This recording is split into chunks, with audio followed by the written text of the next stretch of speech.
Bienvenidos a esta sesión del curso Atención Educativa a la Comunidad Transnacional. Mi nombre es Juan Sánchez García. Yo soy maestro decano y subdirector de Innovación e Investigación Educativa de la Escuela Normal Miguel F. Martínez, Centenaria y Benemérita.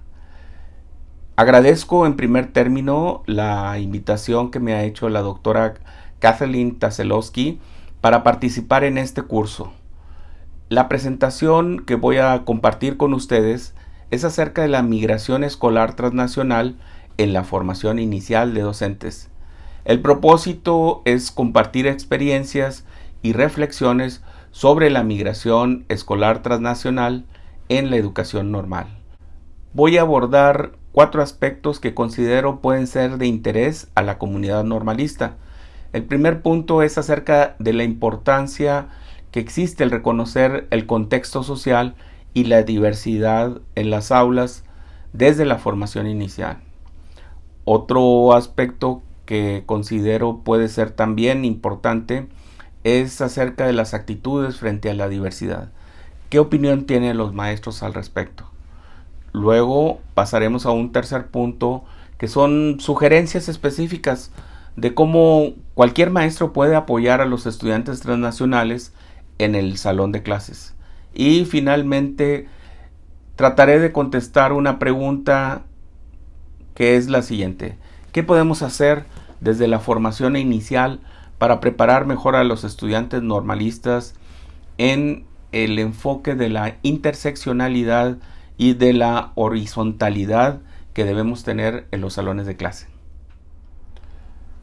El primer aspecto que vamos a reflexionar es acerca de la importancia de conocer el contexto social y la diversidad en las aulas. Primero debemos de considerar algo muy importante. El ser humano es un ser multidimensional y por lo tanto un maestro también es un ser multidimensional. ¿Con quién nos relacionamos? Pues nos relacionamos los maestros en el aula, en la escuela, en la zona escolar, la comunidad y la sociedad. De esta manera, el maestro tiene diferentes posibilidades de interactuar con otras personas. En el aula participamos con nuestros estudiantes, en la escuela con nuestros compañeros maestros y con los directivos, en la zona escolar con compañeros de otras escuelas y en la comunidad pues participamos con los padres de familia, con otros actores sociales importantes para el desarrollo de la sociedad. En general, el maestro es un ser social que interactúa en diferentes niveles. De esta reflexión podemos partir para pensar en la atención a la diversidad y cómo ocurre esto en todo un contexto general. Por ejemplo, en el reconocimiento a la diversidad necesitamos comprender primero que existe un contexto más grande y que existen también diferentes oportunidades educativas. De esta manera, nosotros tendremos elementos para poder ubicar a un punto muy importante como es la desigualdad económica, política y social que divide a los grupos humanos, a las sociedades.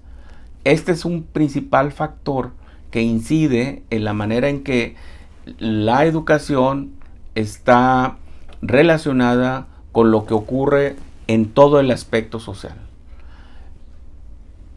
Debido a la situación de la desigualdad, hay también población vulnerable.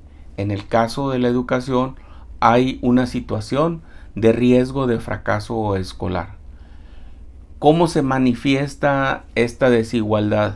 ¿Cómo nosotros podemos reconocer como maestros las características que tienen nuestros alumnos y la influencia que hay del contexto dentro de nuestra escuela? Pues una de ellas es reconocer de lo que ocurre en la sociedad, también ocurre en el microespacio que es el aula. En este caso, pues podemos pensar una manera de distinción y de exclusión social, pues es la situación de género.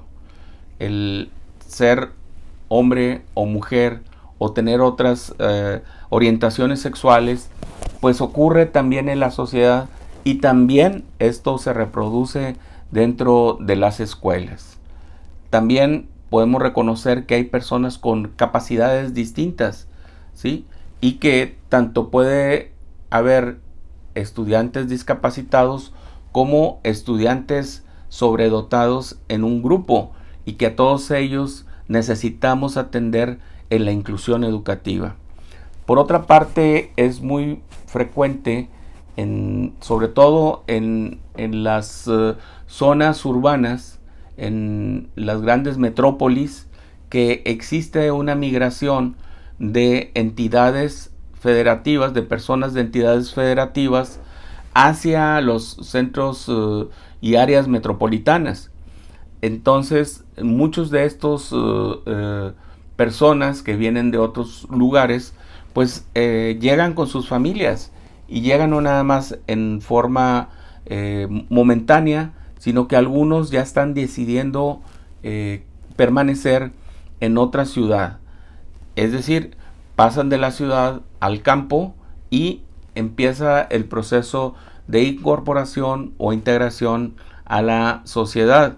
Sin embargo, demuestran también algunas cuestiones referidas al lenguaje. También existen hablantes de lengua indígena y afromexicanos migrantes, personas que hablan otra lengua y con distintas variaciones lingüísticas. Por otra parte, hay hijos de jornaleros agrícolas migrantes que se están incorporando a otras entidades que no son donde ellos originalmente nacieron. Por su parte, tenemos a los migrantes internacionales, personas que provienen de Centroamérica, fundamentalmente Nicaragua, El Salvador y Guatemala, y también Honduras. Y hay también una migración muy importante de Sudamérica, fundamentalmente de Colombia y Venezuela. Hay migración internacional proveniente de Asia, de África y de Europa. En este curso se está poniendo mucho interés en los estudiantes transnacionales de retorno o de llegada por primera vez a escuelas mexicanas. En este curso se pone interés en los estudiantes transnacionales de retorno o llegada por primera vez a escuelas mexicanas. Estos alumnos vivieron y estudiaron por lo menos un año en las escuelas de Estados Unidos y regresan, o algunos nacieron en Estados Unidos y llegan por primera vez a México. Entonces, estamos hablando de una población importante de migración escolar transnacional.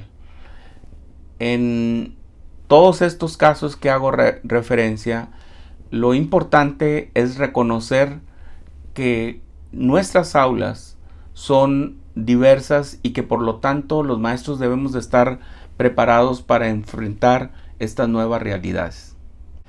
El segundo punto que voy a abordar es acerca de las actitudes que existen frente a la diversidad.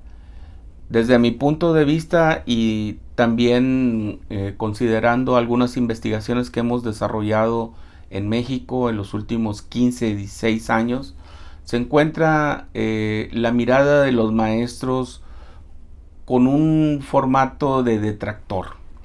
Existen también aquellos maestros que son indiferentes hacia la diversidad y otros que son propositivos. Vamos a ver cuáles son algunas de estas actitudes. Los maestros detractores son aquellos que no están de acuerdo en atender a algunos grupos en forma heterogénea. Favorecen a veces el maltrato, la exclusión, la discriminación y algunos son portadores de prejuicios y plantean estereotipos que no necesariamente son elementos permanentes, pero que sí influyen mucho en el trato con los alumnos.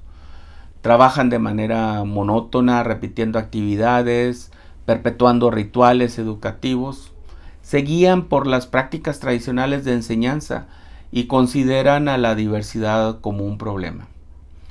El segundo grupo de maestros, digamos, considerando el punto de vista de las actitudes, son aquellos indiferentes, que atienden indistintamente en forma homogénea o heterogénea a los grupos. No muestran interés por los alumnos, hacen lo que piden las autoridades educativas en forma mecánica, obedecen los programas de estudio de diferentes épocas y no perciben la diversidad cultural en el salón de clases. Pero también existen, y esto es afortunadamente para nuestro caso y sobre todo para el interés que se pueda tener en la formación de docentes, de buscar una alternativa hacia los maestros propositivos. Es decir, aquellos que realizan el trabajo docente en grupos heterogéneos, que apoyan la inclusión y la equidad en la educación, que realizan las adecuaciones curriculares y utilizan estrategias diferenciadas. Este tipo de maestros toman en cuenta las necesidades de los alumnos. Son, de esta manera, aquellos que aprecian la diversidad cultural como una ventaja pedagógica. Entonces, si bien estas actitudes las hemos reconocido en nuestras visitas, en nuestro trabajo de campo, en las escuelas, también sabemos que no es un proceso estático, que puede haber maestros detractores, que habrá otro núcleo que son indiferentes, pero que todos tienen en común que quieren mejorar los procesos educativos. Por lo tanto, creemos que pudiera ser una posibilidad de buscar una actitud distinta, de ser maestros propositivos y de encontrar a la diversidad cultural, lingüística, como una ventaja pedagógica. ¿Qué sugerencias podemos plantear para que cualquier maestro pueda apoyar a los estudiantes transnacionales en el salón de clases?